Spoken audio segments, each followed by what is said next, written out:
Assalomu alaykum barchaga. Bugun yana bitta foydali video qilamiz, xudo xolasa.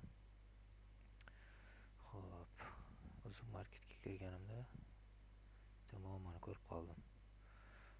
Card readerga 1 terabaytli HDD xotirasini qo'ygan ekanlar. Uni ko'rinmayapti ekan. Uni to'g'irlash yo'li bor. Buning uchun card reader kompyuterga olib olamiz. Pastga tushamiz, mishkani pastga olib tushamiz, puskga borib turib, uni tugmani bosamiz. Bu yerdan upravlение diskамini bosamiz. Xo'p, buni ochishini kutamiz.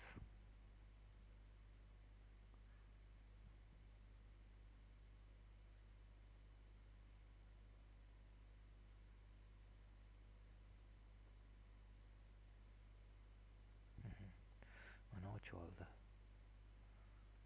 Ko'rib turganingizdek, bu yerda ortiqcha disk yo'q. Mana bu yerda mana.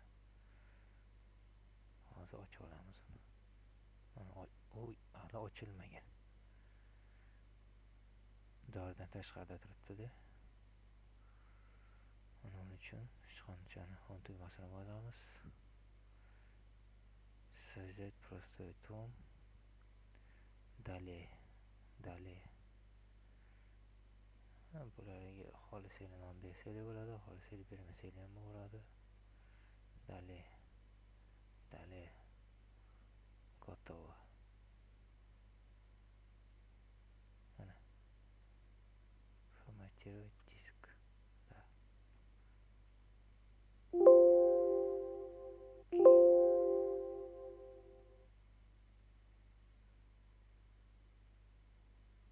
Mana paydo bo'ldi.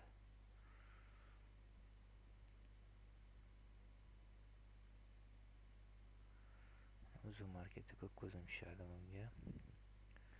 Katta harflarni ko'rmayapti, muammosi bor, tuda gaplar. Mana yasab oldik.